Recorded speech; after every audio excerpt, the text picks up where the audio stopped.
तुलित बलधामम् हेमशैलाभदेहम्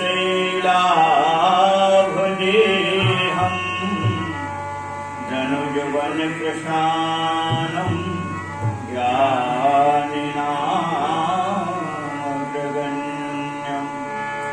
सकल गुण निधानम् वानराणामधीतम् रघुपति प्रिय भक्तम् वातजातम् नमामि। 17 के बीच में रिद्धि सिद्धि प्रेरे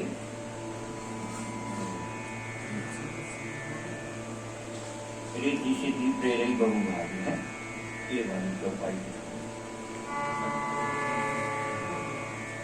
17 के नीचे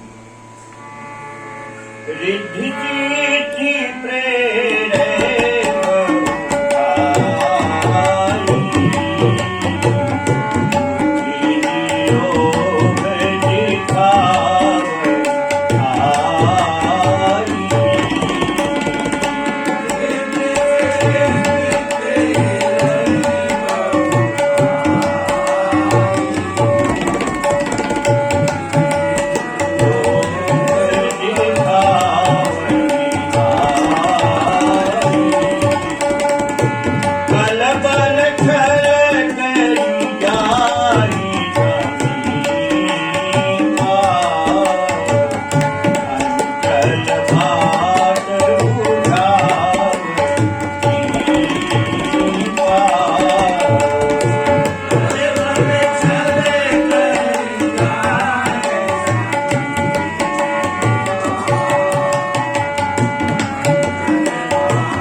कागसुंद जी महाराज पक्षीराज गरुड़ जी को ज्ञान दीप बता रहे।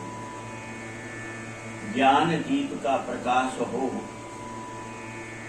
तो वह जो माया की गठान बंधी भी नहीं है और बिना उसके छोड़े सुखी भी नहीं हो सकता जीव, दोनों विपरीत बात। और इसीलिए कागसुंद जी कह रहे हैं अकथ कहानी है, समझत बने न जाए बखानी। ऐसी अकथ है, पुलिस समझ में आ जाए तो भले ही आ जाए, ठाकुर जी की कृपा से बखान करने में पूरा नहीं पड़ता है। इस प्रकार से कल अपन सुन रहे थे तो मक्खन निकल आया, फिर मक्खन से घी भी बन गया और घी बन करके चित्त रूपी दिया में भर भी दिया गया। अब बोले बत्ती चाहिए तो कल अपन सुने थे 3 अवस्था 3 गुण तेल कपास। 3 अवस्था और 3 गुणों, 3 अवस्था है जागृत स्वप्न सुसुप्ति, और 3 अवस्थाएं और 3 गुण कौन से हैं? सत रज तम। इस प्रकार से ये तीनों गुण रूपी कपास से रुई निकालिए और फिर रुई को बाती बनाइए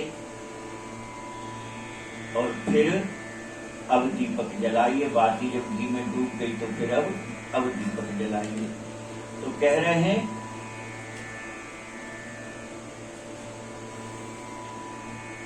ऐसा दीपक जल जाने पर फिर काम, क्रोध, लोभ, मद आदि ये सब जो हैं पतंगे हैं, ये ऐसे दीपक में नष्ट हो जाते, पास जाने पर नष्ट हो जाते। तो ऐसा ज्ञान का दीपक जलाएं। तो सोहमस्मि की वृत्ति अखंडा, मैं ही वह ब्रह्म हूं, इसकी धारणा करके अखंड धारणा इसकी होनी चाहिए। तात्पर्य दृढ़ता होनी चाहिए, उसमें डगमग ना हो, बीच में खंडित ना हो यह धारणा। ऐसा अचल दृढ़ विश्वास के साथ यह साधना हो कि मैं ही वह ब्रह्म हूं। यही उस ज्ञान दीपक की लौ है, यही उस ज्ञान दीपक की लौ है। और उस मैं ही ब्रह्म हूं इस लौ के प्रकाश में आत्म अनुभव सुख सुप्रकाश। आपको अपनी आत्मा के स्वरूप का अनुभव हो जाएगा और सुख का सुंदर प्रकाश भी प्राप्त होने लगेगा। और तव भव मूल भेद भ्रमनाशा, और जब उस सुख का प्रकाश हो जाएगा, आत्मा में अनुभव होने लगेगा, तो सब प्रकार के भ्रम जो है वह जड़ मूल से नष्ट हो जाएंगे, फिर कभी कोई भ्रम नहीं रह जाएगा। इस प्रकार से कह रहे काव्यसुन जी पक्षीराज गरुड़ जी, प्रबल अविद्या कर परिवार। कह रहे ये जो अविद्या माया है इसका बड़ा प्रबल परिवार है, यानी शक्तिशाली है, बलवती है। यह मोह आदि तम मिटय पारा, काम क्रोध लोभ मोह ममता ये सब उसी के परिवार हैं और ये बड़े शक्तिशाली हैं, बल है इनमें। तो इनका प्रभाव भी फिर जाता रहेगा, क्योंकि ये अज्ञान रूपी माया है। अज्ञान रूपी अंधकार नष्ट हो गया, दीपक के प्रकाश में अज्ञान रूपी अंधकार नष्ट हो गया, और इसलिए यह मोह का परिवार भी नष्ट है। पर तब सोई बुद्धि पाए उजियारा, और उर ग्रह बैठ ग्रंथि निवारा। इस प्रकार से बुद्धि है ज्ञान का आत्म अनुभव का प्रकाश जब पाती है कि मैं ही ब्रह्म हूं, यह जब प्रकाश उसे मिलता है तो फिर हृदय में वह बुद्धि बैठ करके इसे ग्रंथि को छोड़ने का प्रयास करती है। कौन सी ग्रंथि को छोड़ने का? माया से जो बंधे हुए।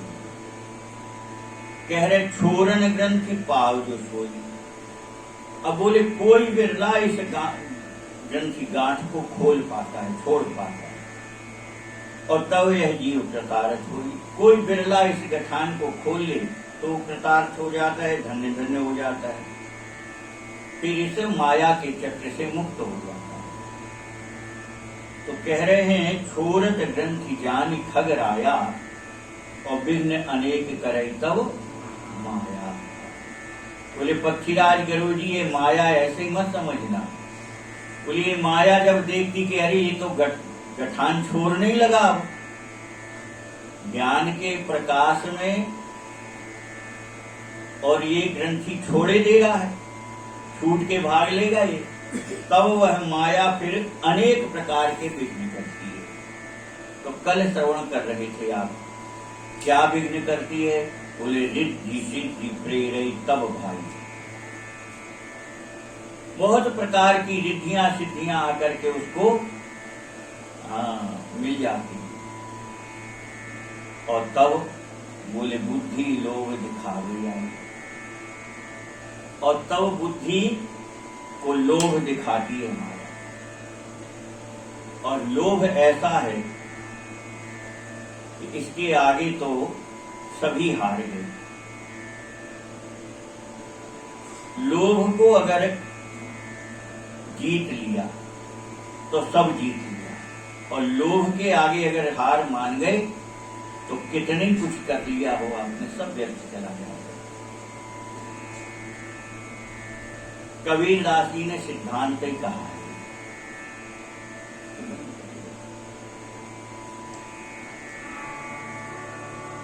कामी क्रोधी लालची इनते भक्ति न होय।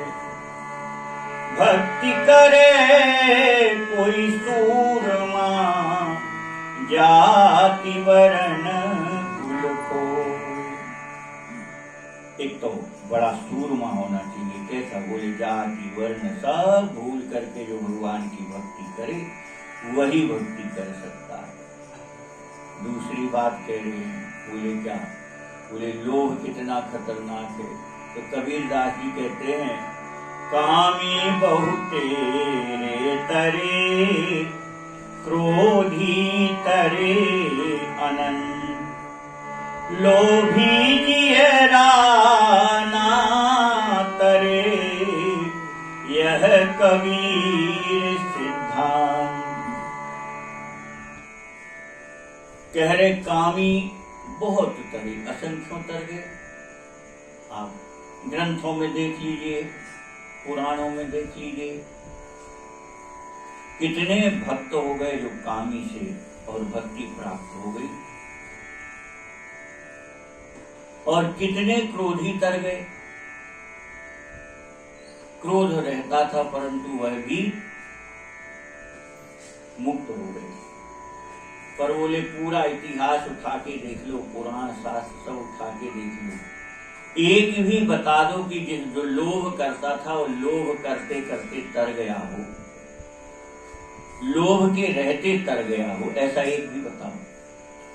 तो कहीं कोई एक भी उदाहरण देने को भी नहीं है कि कोई लोभी तरा हो। और इसीलिए कबीरदास जी कहते हैं कबीर सिद्धांत, ये सिद्धांत है कि लोभी नहीं तरता। तो ऐसा क्यों कह रहे कबीरदास जी? तो कह रहे देखो, काम और क्रोध तो शरीर को जब व्यापता है तो शरीर को पता लगता है, लगता कि नहीं लगता? मन को पता लगता है, शरीर को पता लगता है। काम के बस होता है तो अपने को बोध होता कि भाई हम बहक रहे हैं, हम भटक रहे हैं। और जब काम शांत हो जाता तो फिर पश्चाताप भी हो जाता कि अरे हम इतनी, कैसे हम ऐसा कर गए, कैसे हमारी नजर ऐसी हो गई, है ना? तो काम पता लग जाता है तो फिर उसका निराकरण होता है, पश्चाताप से फिर नष्ट हो जाता है उसका। इसी प्रकार क्रोध है, क्रोध आता है समझ में आता कि हाँ हमें क्रोध आ गया। और क्रोध जब शांत होता है फिर हम उस पर जब विचार करते हैं तो ईमानदारी से जब विचार करते हैं तो फिर हमको लगता है हमने व्यर्थ क्रोध किया, हमें क्रोध नहीं करना था, क्रोध के लायक कोई बात ही नहीं थी, और हम अचानक क्रोध में भर के ऐसा कर गए। तो वह भी पश्चाताप में क्रोध का दोष जो है वो नष्ट हो जाता है। पर लोभ कभी समझ में नहीं आता, और विशेष करके उसी को समझ में नहीं आता जो लोभी होता है। लोभी जो होता है उसको कभी समझ में नहीं आता कि हम लोभी हैं, और दूसरे पर ही आरोप लगाएगा, अरे वो बड़ा लोभी है। लोभ जबकि स्वयं में है, पर दूसरे पर आरोपित करता रहेगा जीवन में। ऐसा क्यों? तो देखो, लोभ जो है यह हृदय में, मन में, हृदय में विराजता है, और ये इसकी क्रिया प्रकट में नहीं दिखाई देती, समझ में नहीं आती। हाँ, जिसका विवेक जागृत हो, बुद्धि सावधान हो, वह भले ही जान जाए कि हाँ हमारे भीतर लोभ है। कौन जानेगा? जिसका विवेक जागृत हो और बुद्धि सावधान हो, वही जान पाएगा कि हमारे भीतर लोभ उत्पन्न हो गया। अन्यथा लोभ पकड़ में ही नहीं आता। ये बाह्य क्रियाएं हैं काम क्रोध की, इसलिए पकड़ में आ जाती। और क्रोध बाहर प्रकट नहीं दिखाई, लोभ बाहर प्रकट नहीं होता, लोभ तो मन में ही रहता ना, भीतर छुपा है, इसलिए वो नहीं आता समझ में, दिखाई नहीं देता। तो लोभ सबसे बड़ा विघ्न है भक्ति में। कह रहे हैं फिर रिद्धियां सिद्धियां आकर के और उसके सामने ऐसे ऐसे चमत्कार प्रकट कर देती कि वह फिर उस लोभ में फंस जाता है, लोभ में फंस जाता है। और तब बोले कल बल छल कर जाहि समीपा, और अंचल बात बुझावई दीपा। फिर वह माया रूपी स्त्री जो है वह बल से, छल से, कलाकारी से, कलाओं से और उसके हृदय में बैठ करके और अपने आंचल के छोर की हवा करके दीपक को बुझा देती, ज्ञान दीपक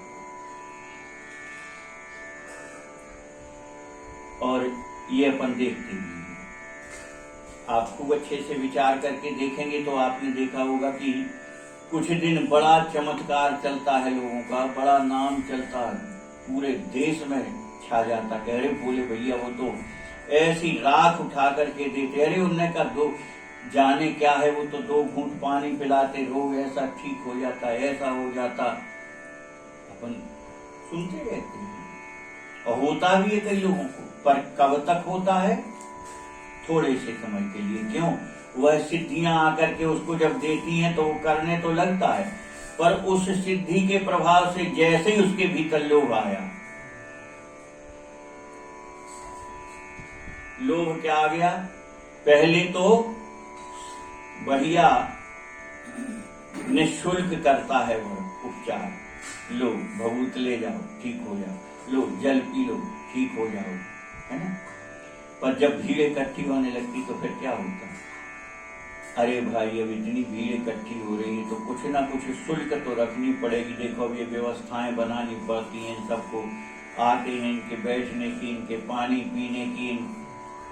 बस उसने शुरू किया जहां प्रपंच, तो धीरे धीरे धीरे धीरे पता लगा कि वो भूल ही गए कि हमारी ये सिद्धि काय से हमें मिली थी और कैसे स्थिर रह पाती, ये भूल ही गए। भजन छूट गया, अब केवल तिकड़म में लगे रहते हैं। तो जहां वो लोभ आया तो रिद्धि सिद्धि चली जाती है, फिर कुछ प्रभाव नहीं होता उसका। देखते ना बोले भैया महीना 2 महीना तो बहुत चला, फिर सब ठंडा हो गया, अब कुछ नहीं हो। तो इस प्रकार से फिर यह माया जो है वह उस ज्ञान दीपक को बुझा देती है।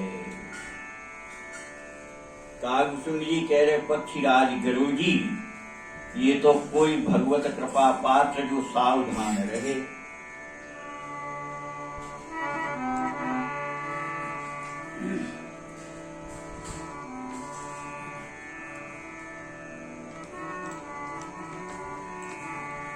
होय बुद्धि जो परम सयानी, दिन तन चितवना अनहित जानी।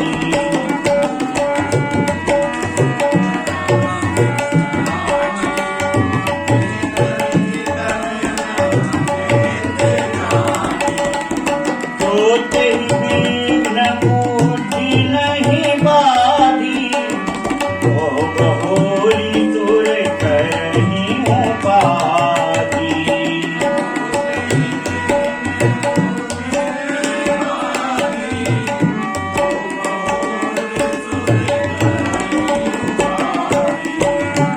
दीवार जरो का नाना, कह कह तुर बैठे करी खाना।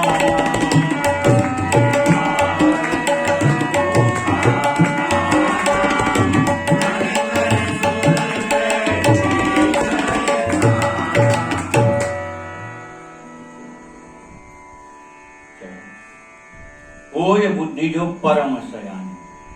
कागभूषण जी कह रहे पक्षीराज गुरु जी, बुद्धि अगर चतुर है, सयानी यानी चतुर,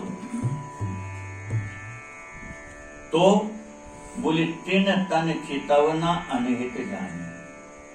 ये रिद्धियां सिद्धियां ये सब अहित कारक मान करके उनकी ओर देखता भी नहीं। यदि बुद्धि सयानी चतुर है तो भले ही रिद्धियां सिद्धियां आ जाए, पर उनकी ओर वह साधक देखता भी नहीं। पर ऐसा कौन है?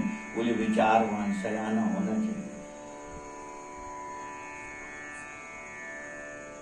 सयाना होना चाहिए, विचारवान होना चाहिए। तो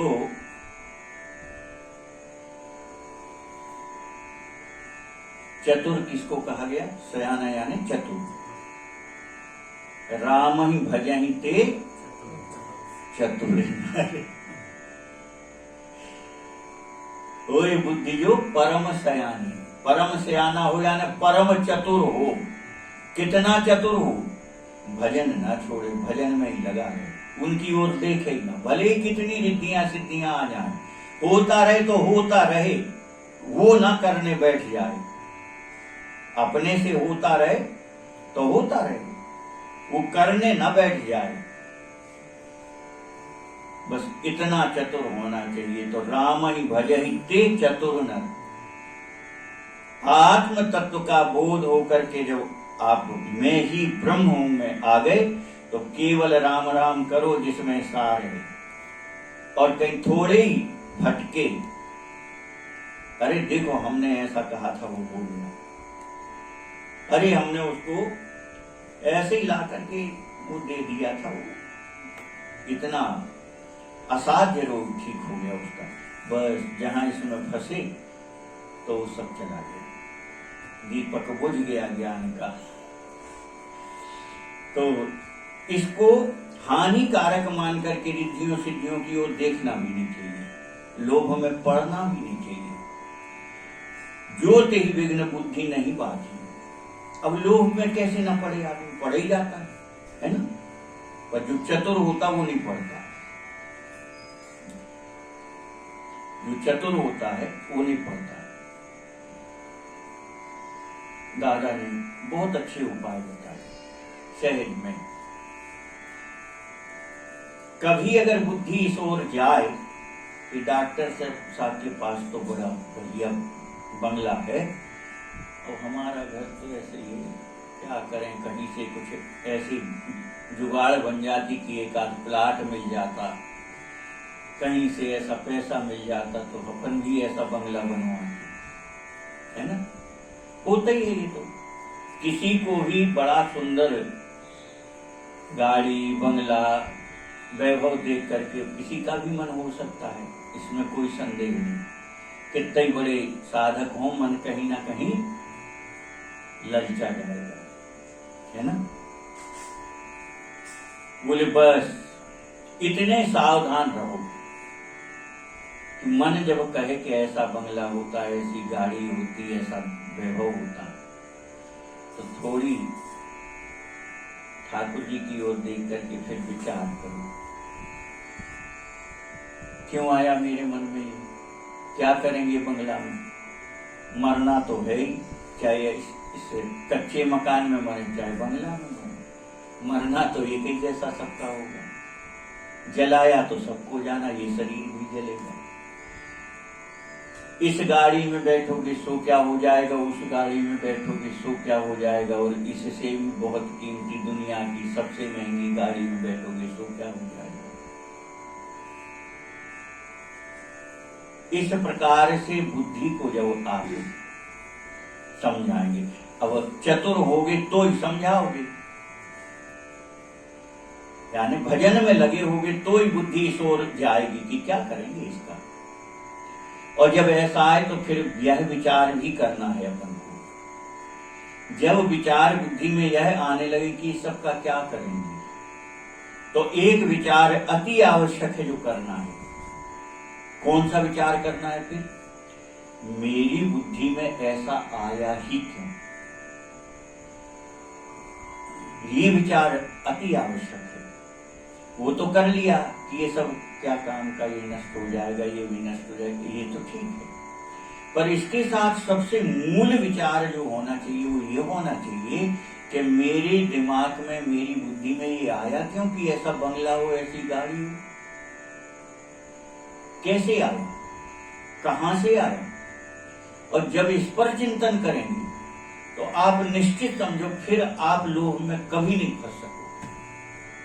क्यों, आप जब चिंतन करोगे तो समझ में आ जाएगा, अरे वो बड़े लोगों के साथ बैठे उठे तो उनका वैभव देख करके हमारा मन भी ललचा गया। तो तात्पर्य, विषय भोग के ऐश्वर्य जहां है वहां से ठाकुर जी से कहो कृपा करके इनसे दूर ही रखो,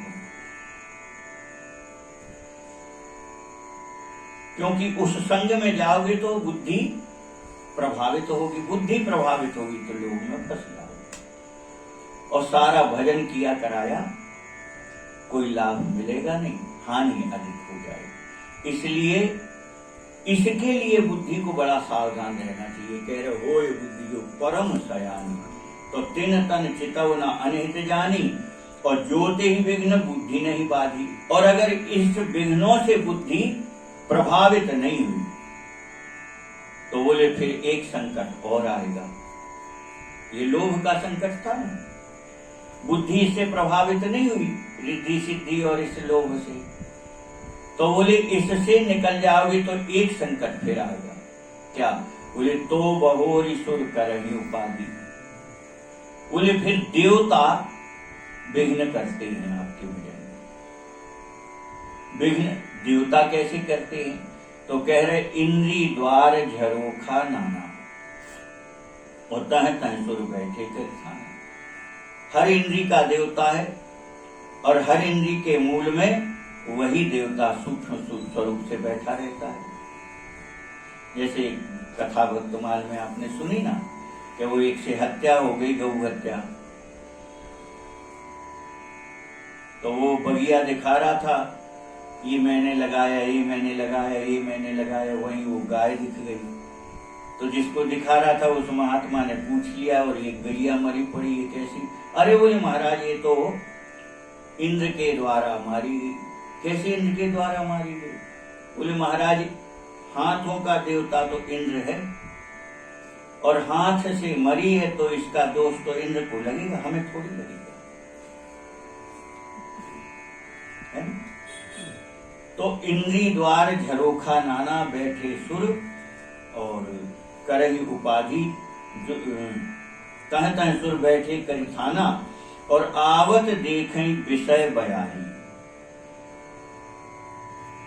ये इंद्रिय द्वार जो है ना, इनमें बैठे हुए हैं देवता। जैसे सुगंधी का देवता नाग के यहाँ बैठा है, वाणी की अधिष्ठात्री देवती जीव पर विराज गई है,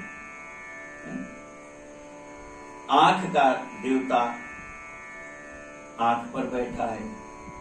अब तुमने बहुत अच्छी आंख बंद की और बढ़िया से ध्यान में बैठी, है ना, और जैसे ही आप ध्यान में गए, परमात्मा के ध्यान में गए, और माया ने विघ्न किया। कैसे विघ्न किया? कोई सुंदर स्त्री बढ़िया सुगंधित इत्र फुलेल लगा करके और आ गई, तो सबसे पहले नाक में सुगंधी गई। जैसे ही सुगंधी आई इत्र फुलेल की, तो यहाँ का देवता जो है उसने खट से दरवाजा खोला, तो नाक के अंदर सुगंधी। अरे गाय की सुगंध आ रही। अब आंख बंद है पर मन तुरंत बोला गाय की सुगंध आ रही भाई। तो आंखों के देवता ने भी दरवाजा खोल दिया। अरे बोले आंख खोल करके देख कौन है। तो आंख का देवता भी दरवाजा खोल दिया। जैसे ही आंख खुली तो सामने सुंदर स्त्री को देखा, तो बस ध्यान भटक गया। इंद्री द्वार झरोखा नाना, तो ये आवत देखें विषय बयान। ये इंद्रियां अपने विषय को आते हुए देख करके और दरवाजा खोल के उसको बुला लेती हैं, आ जाओ आ जाओ जल्दी आ जाओ। ते हठ देहि कपाट उघारी, ये इंद्रियां हठ पूर्वक वह दरवाजा खोल देती हैं। अब वो तो साधन में बैठा था, ध्यान में बैठा था, पर ये इंद्रियों पर बैठे देवता हठ पूर्वक दरवाजा खोल करके वह विषयों को भीतर प्रवेश करा देते हैं। और जैसे ही भीतर प्रवेश किए, तो जब सो प्रभंजन उर रह जाए, वह विषय जैसे ही हृदय में प्रवेश किए और वह ज्ञान दीपक फिर बुझ गया। ग्रंथि न छूटी प्रकाशा,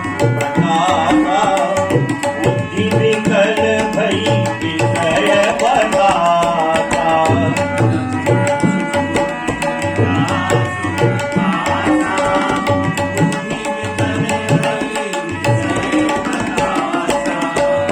इंद्र न सुरन न ज्ञान तुम्हारी, विषय भोग पर प्रीति सदाई।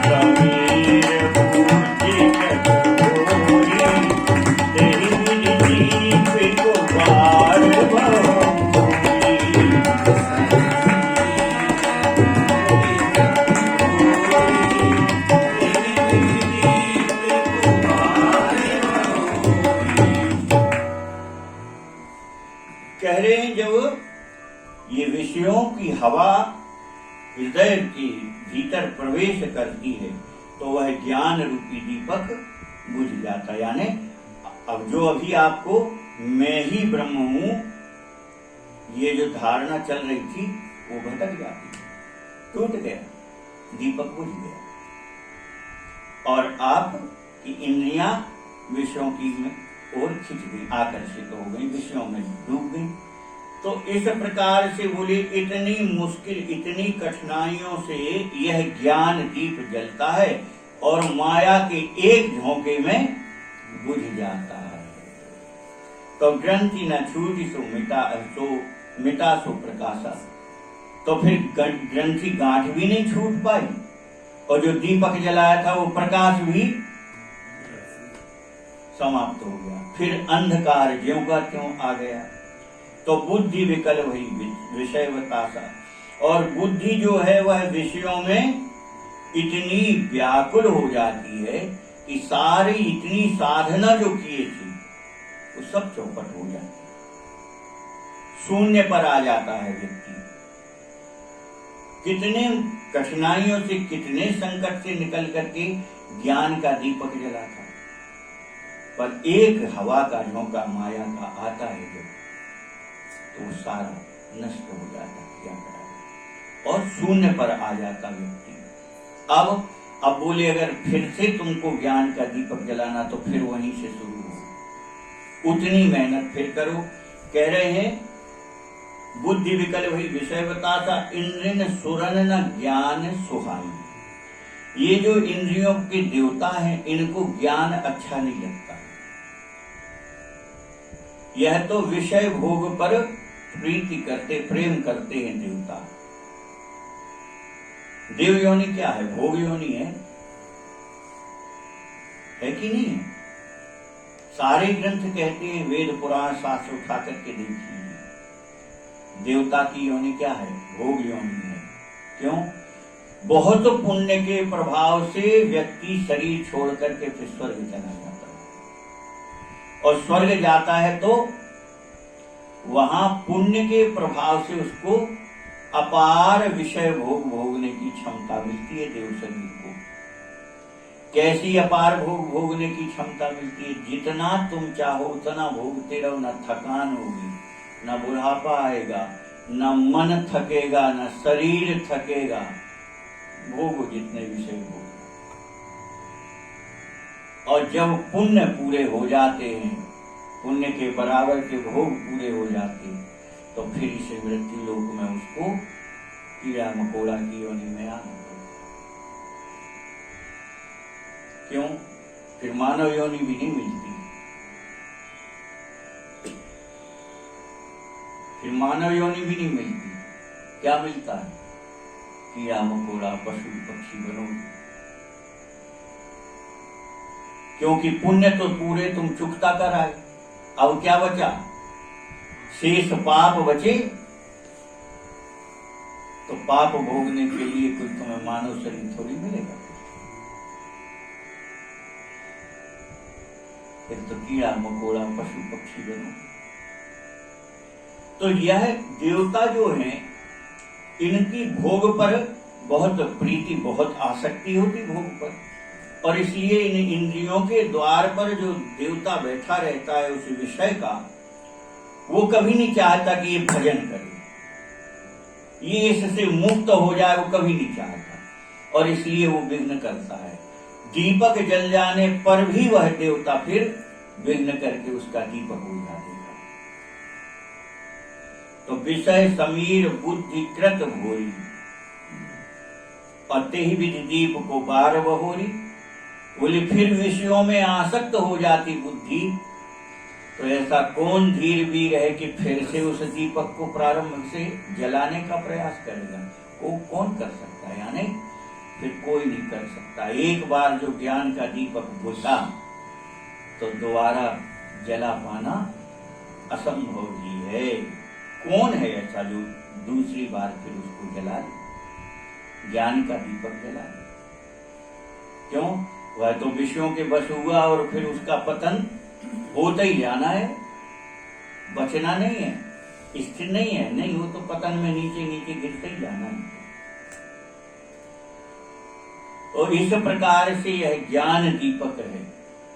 कागभूषण जी कह रहे, तब फिर जीव विविध विधि पावे संसति क्लेश, हरि माया अति दुस्तर तरि न जाय बिनगेश। लाडली लाल की जय। बोले तब फिर जीव विविध विधि पावे संसृति क्लेश।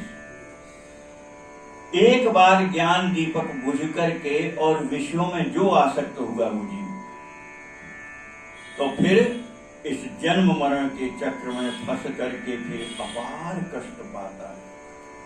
विविध विधि पावे संसृति, बहुत प्रकार से फिर संसार के कष्ट भोगता है।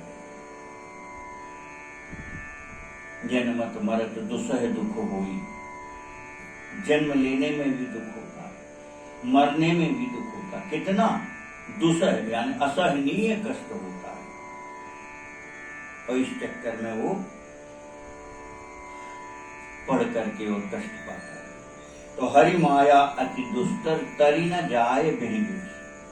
कागभूषण जी कह रहे हैं ठाकुर जी की वह माया जो है वह दुस्तर है, बड़ी दुर्धर्ष है, बहुत बलवती है, बहुत शक्तिशाली। इसको पार पाना सहज नहीं है। तरि न जाए बिनगेश, उस माया का पार पाना संभव ही नहीं है। तो फिर कह रहे भैया ये माया बड़ी कठिन कैसी है? तो कागभूषण जी कह रहे कहत कठिन समुझत कठिन साधत कठिन विवेक। होए गुणाक्षर न्याय जो पुनि प्रत्युह अनेक। लाडली लाल की जय। कह रहे हैं कहत कठिन और समझत कठिन। ये माया कहने में भी बड़ी कठिन है। कहां तक कहोगे? उसका विस्तार कहीं समझ में आया कि कहां से प्रारंभ हुई माया, कहां अंत है, कोई समझ में आया? आज तक नहीं समझ में आता कहां से प्रारंभ है, कहां उसका अंत है। तो कह रहे कहना कठिन, और बोले समझना उससे भी कठिन है। क्यों? माया ग्रसित जीव को ये कभी बोध ही नहीं होता कि हम माया ग्रसित हैं। वो तो समझता कि बस हम तो क्या कहना इस अहंकार में डूबा रहता है। तो माया को वो समझ नहीं पाता कि माया का स्वरूप क्या है, कितना सूक्ष्म है इस माया का स्वरूप, ये समझ नहीं पाता जीव।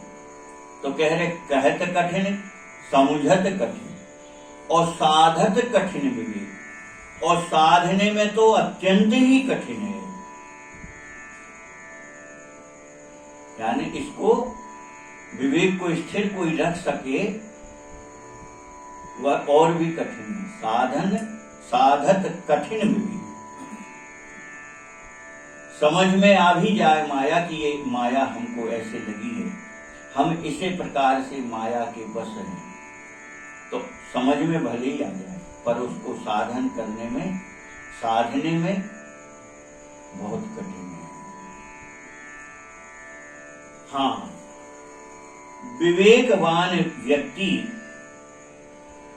और अगर भगवत कृपा से ऐसा संयोग बन जाए कि जो साधने में भी सामर्थ्यवान हो, माया को समझ करके और फिर सावधान बना रहे, वही साधना है। समझ में आ गया अपनी माया के बस कैसे हम नाच रहे हैं। तो सावधान होकर के कोई विवेकवान व्यक्ति अगर उससे सुरक्षित बना रहे तो बोले कभी ऐसा संयोग बन जाता। कैसे? बोले ये वैसे ही संयोग है,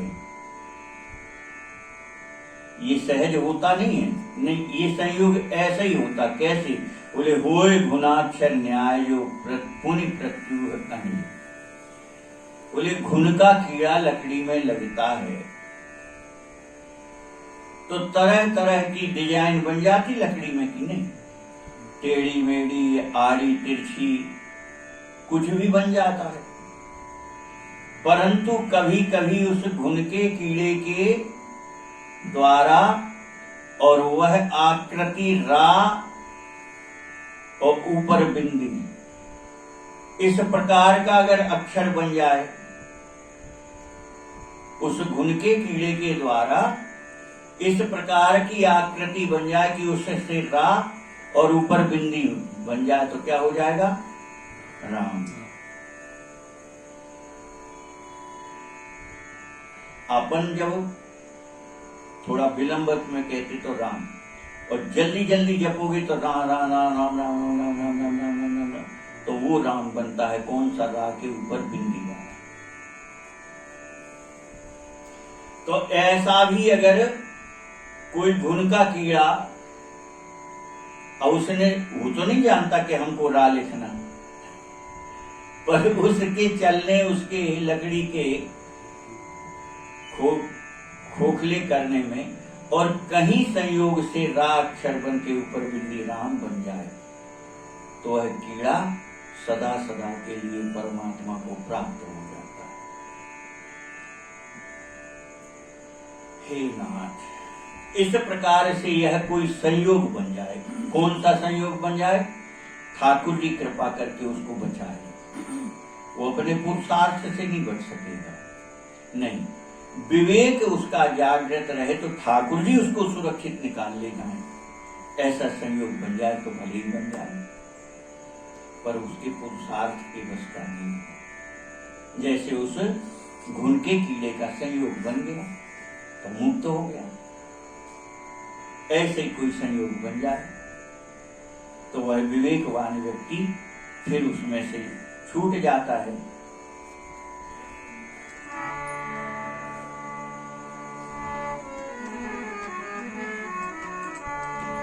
ज्ञान पंथ कृपान की धारा,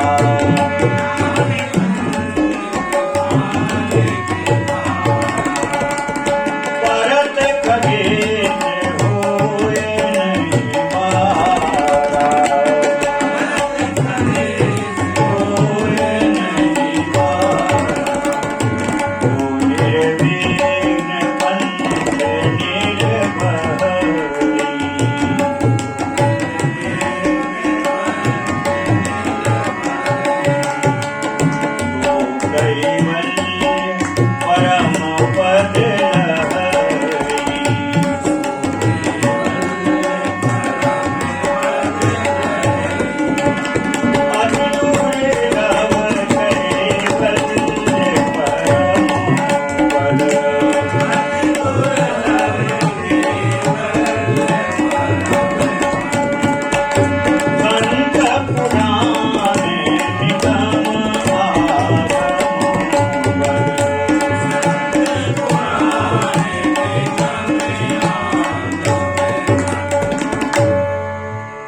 ज्ञान पंथ कृपान की धारा। अब ये विवेक बना रहे तो इतना सरल नहीं है। विवेक यानी ज्ञान हो गया, विवेक हो गया, जागृत हो गया विवेक। तो कह रहे हैं ये ज्ञान जो है यह तो बहुत कठिन है। कैसे? बोले तलवार की धार पर चलना है। ज्ञान पंथ कृपान की धारा, तलवार की धार पर चलने की तरह खतरनाक होता है ज्ञान। जैसे तलवार पर चलने वाला व्यक्ति थोड़ा सा अगर लापरवाह होगा तो रक्त निकलने लगेगा उसके पैर। कला में थोड़ी भी भूल हो जाएगी तो तलवार से उसका पैर रक्त रंजित हो जाएगा।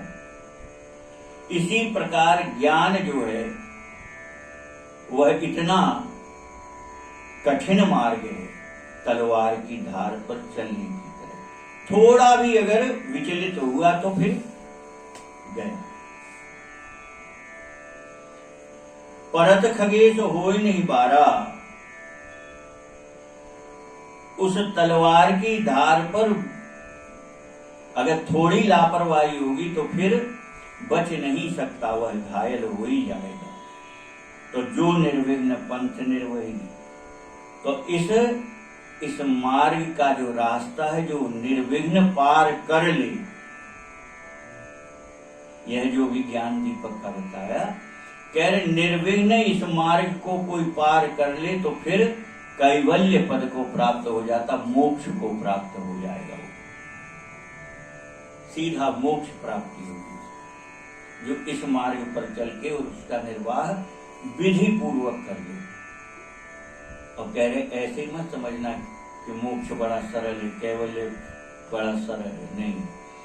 कह रहे हैं अति दुर्लभ कैवल्य परम पद,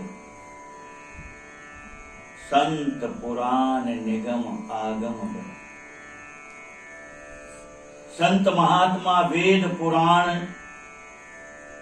अन्य सभी ग्रंथ एक मत होकर के कहते हैं कि सबसे श्रेष्ठ कैवल्य परम पद अत्यंत दुर्लभ होता है, बड़ी कठिनाइयों से और बहुत साधन के बाद प्राप्ति होती है मोक्ष की। इतना कठिन है वो, पर कह रहे हैं कि इतना कठिन तो है, पर कब है? साधन करने में, है ना। अब ये साधन बताया था ना कि ऐसा संयोग बन जाए कि ये साधन करेगी तो ज्ञान दीपक जल जाएगा, और ज्ञान दीपक को सुरक्षित बचा करके ले गया तो कैवल्य परम पद से प्राप्त हो जाएगा। पर कोई कहे कि भाई अपने बस का तो नहीं है इतना बड़ा भारी साधन करना, तो कालसुन जी कह रहे फिर दूसरा बड़ा सरल उपाय है। वह दूसरा बड़ा सरल उपाय है। कौन सा उपाय है? तो कालसुन जी कहते हैं राम भजत सोई मुकोटि गोसाई, अनइच्छित आवे बलिहारी।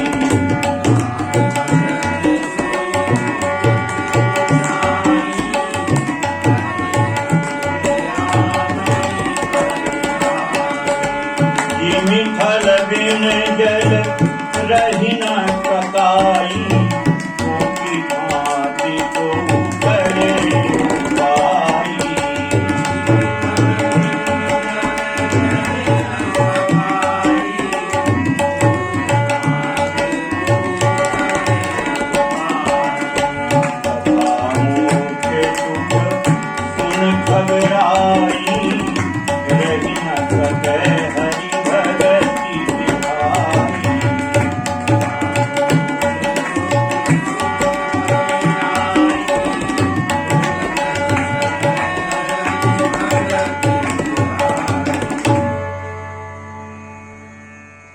कितना सरल है। बोले राम भजत सोई मुकुटि गोस्वामी। न घी की जरूरत, न गैया की जरूरत, न चारे की जरूरत, न बछड़े की जरूरत, न ग्वाले की जरूरत, न बर्तन की जरूरत, न रस्सी की जरूरत, और न उसको गर्म करने की जरूरत, न जमाने की जरूरत, न मथने की जरूरत, कुछ नहीं। फिर बोले राम भजे तो सोई मुकुटि गोस्वामी। धन्य कालसुन जी। और अनिश्चित आवे बरियाई, केवल राम भजन करता रहे जी तो मुक्ति कितनी सरल है। बोले वो मुक्ति की इच्छा लेकर के ना भजे राम, मुक्ति की इच्छा लेकर के राम राम ना भजे, नहीं, वो सहज में राम राम भजता रहे तो मुक्ति आकर के उसके आगे हाथ जोड़ के खड़ी होती कि हमको स्वीकार कर ले। अनिच्छित आवे बरियाई, जबरदस्ती मुक्ति आकर के उसके सामने खड़ी हो जाती कि नहीं, हमें स्वीकार करो आप।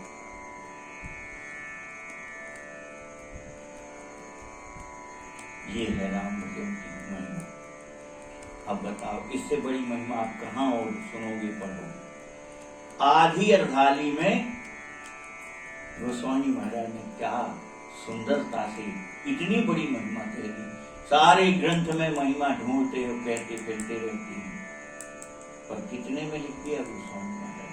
अर्धाली पूरी एक पंक्ति भी नहीं। राम भजत सोई मुकुट गोसाई।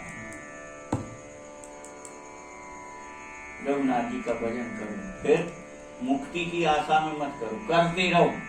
तो राम राम भजते भजते भजते भजते एक दिन वह आएगा कि मुक्ति हाथ जोड़ के खड़ी होगी कि मुझे स्वीकार करो। और है ऐसा कि नहीं? है ऐसा कि नहीं? जात रहो विरंची के धामा, श्रवण सुने बन अरिहे रामा। सर्वंग जी कह रहे, मैं तो जा रहा, ब्रह्मलोक जा रहा था, पर मैंने सुना कि मेरे स्वामी प्रभु श्री रघुनाथ जी यहाँ आएंगे, और तब मैंने ब्रह्मलोक जाना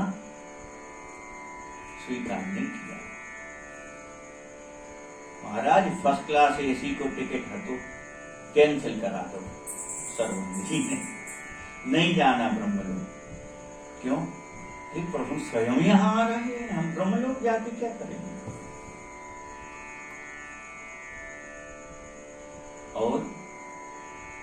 और मुक्ति निरादयी भगति लुभानी।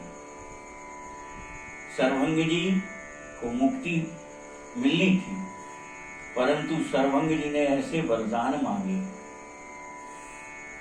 कि फिर मुक्ति नहीं, भेद भक्ति मांगी, और इसलिए मुकुट नहीं। क्यों? मुक्त हो जाते तो फिर भजन कौन करेगा? भक्ति का सुख कौन लेगा? तो भक्ति का सुख मांगा, भक्ति मांगी, तो शरीर चाहिए, और शरीर चाहिए तो मुक्त कैसे? तो भक्त जो होता है वह मुक्ति को स्वीकार नहीं करता है। मुक्ति भले ही हाथ जोड़े खड़ी है, वो मुक्ति का आदर नहीं करता है। मुक्ति निरादयी और भगति लुभानी। भक्ति में इतने तन्मय हो जाते हैं कि फिर मुक्ति को स्वीकार नहीं करते। खड़ी हुई मुक्ति, हाथ जोड़े खड़ी हुई मुक्ति को भी लौटा देते हैं। तो इस प्रकार से, और अनिच्छित आवे बराई, भजन करने वाले की भले इच्छा ना हो मुक्त होने की, परंतु मुक्ति आकर के उसके आगे हाथ जोड़ के खड़ी हो जाती। और गोस्वामी जी महाराज जी कह रहे, जिमि थल बिन जल रही न सकाई, कोटि भांति को करे उपाय। जैसे बिना थल के, बिना आधार के जल नहीं रह सकता। जल होगा इसका तात्पर्य नीचे उसके आधार तो है। जल है इसका तात्पर्य है कि उसके नीचे कोई आधार तो है। तो बिना आधार के जल रह ही नहीं सकता। करोड़ों उपाय कर ले कोई, करोड़ों उपाय कर ले, बिना आधार के जल को रोक सकता है? जल को आधार तो चाहिए। कह रहे हैं इसी प्रकार से, तथा मोक्ष सुख सुन खगराई, रही न सके हरि भगति बिना। कह रहे हैं उसी प्रकार से यह मोक्ष का सुख भी बिना भगवान की भक्ति के क्या रह पाएगा? मोक्ष का भी सुख अगर चाहिए है तो आधार क्या है उसका? भक्ति। भक्ति के आधार पर तो मोक्ष मिलेगा ना। तो मोक्ष का सुख भी अगर चाहिए तो बिना भक्ति के आधार के नहीं मिलेगा। जैसे जल है तो आधार होगा, ऐसे ही मोक्ष भी अगर हुआ है तो उसके मूल आधार में भक्ति ही होगी। तात्पर्य भक्ति की परिणति मोक्ष है। यह बात अलग है कि वह साधक मोक्ष स्वीकार ना करे और भजन करने के लिए यहाँ पर बार बार संसार में आए। जैसे हनुमान जी राम जी के साथ जाना स्वीकार नहीं किए। राम जी ने कहा चलो वैकुंठ चले, लीला संबरन कर रहे हैं। हनुमान जी रोने लगे। पूछा क्यों रो रहे हो? बोले प्रभु आप कह रहे वैकुंठ चलो। तो बोले फिर तुम्हारी इच्छा नहीं है? बोले प्रभु हमारी इच्छा नहीं है वैकुंठ जाने की। अरे सारे संसार में जीव मात्र वैकुंठ की कामना करता और तुम कह रहे कि मेरी इच्छा नहीं है, मुझे नहीं जाना। तो क्यों नहीं जाना? बोले प्रभु वहां क्या मिलेगा? अरे बोले वैकुंठ में क्या नहीं है? ऐसा संसार में क्या है जो वैकुंठ में नहीं है? हनुमान जी ने कहा प्रभु एक चीज है जो यहाँ है वहां नहीं मिलेगी। क्या? तो हनुमान जी ने ही पूछ लिया प्रभु आपकी कथा वहां मिलेगी, सत्संग मिलेगा क्या? अरे बोले वहां हम अपने पूर्ण वैभव में विराजते हैं, ऐश्वर्य में विराजते हैं, वहां कथा की क्या आवश्यकता? तो हनुमान जी रोने लगे। बोले प्रभु फिर हमें नहीं जाना, आपके बिना तो रह लेंगे पर आपकी कथा के बिना नहीं रह पाएंगे, इसलिए हमें यहीं छोड़। और तब राम जी ने कहा कुछ मांग लो, जा रहे हैं। हनुमान जी ने कहा प्रभु और कुछ चाहिए ही नहीं, बस यहाँ रह करके आपकी कथा सुनना चाहता हूँ और कुछ नहीं चाहिए। राम जी बोले भाई हम जा रहे हैं। तो पिता का जैसे बालक पर स्नेह होता तो बालक को कुछ ना कुछ हाथ में पकड़ा करके ही जाता कि नहीं नहीं रख लो, अच्छा रख लो इसको, है ना? पिता का मन नहीं मानता, भले ही बालक कितने ही सबल हो जाए, इच्छा बनी रहती बालक को कुछ दे दे। राम जी जाने लगे तो हनुमान जी ने जब कहा कि अब और कोई इच्छा नहीं, राम जी बोले मैं जा रहा हूँ, मेरा मन नहीं मान रहा है, कुछ तो मांगो। बोले प्रभु कुछ नहीं। तब अपने से राम जी दे गए। बोले क्या? बोले संसार में एक समय में जितने जगह मेरी कथा नाम संकीर्तन होगा उतने स्वरूप से एक साथ तुम श्रवण कर सकोगे हर जगह जाकर। ऐसा दुर्लभ वरदान दे गए राम। और इसलिए जहां जहां भी चाहे एक व्यक्ति बैठ करके राम राम क्यों ना जपे, हनुमान जी वहां भी उपस्थित है। एक व्यक्ति भी अकेला बैठ करके अगर राम राम जपता है तो हनुमान जी की उपस्थिति वहां भी रहती है। तो कह रहे इस भक्ति के सामने मोक्ष का सुख कुछ नहीं है। मोक्ष का आधार ही भक्ति है, भक्ति के बिना मोक्ष प्राप्त हो ही नहीं सकता। इस प्रकार से और अस विचार हरि भगति सयानी मुक्ति निरादर भगति लुभानी। ऐसा विचार करके जो चतुर शिरोमणि है रामई भजहि ते चतुर, वह मुक्ति का आदर नहीं करते, मुक्ति को ठुकरा देते हैं और भक्ति में मोहित हो जाते हैं, भक्ति पर आसक्त हो जाते हैं। भगति लुभाने ऐसे आसक्त हो जाते भक्ति पर कि मुक्ति सामने हाथ जोड़ करके भी खड़ी रहे तो उसको स्वीकार नहीं करता भक्त। वह तो केवल नाम रस में ऐसा डूबता कि हमने अभी आपसे कहा कि हनुमान जी कह रहे कि प्रभु आप पधारो वैकुंठ, हम तो यही सुख पाएंगे। क्यों? बोले आपकी सेवा का सुख बहुत पा लिया, अब तो आपकी चरित्र का सुख पाने की इच्छा है। और हनुमान जी आई भी यहाँ विराज करके भगवान की लीला कथा को नाम को श्रवण करते हैं। आगे की कथा कल कहेंगे, समय हो गया। लाडली लाल की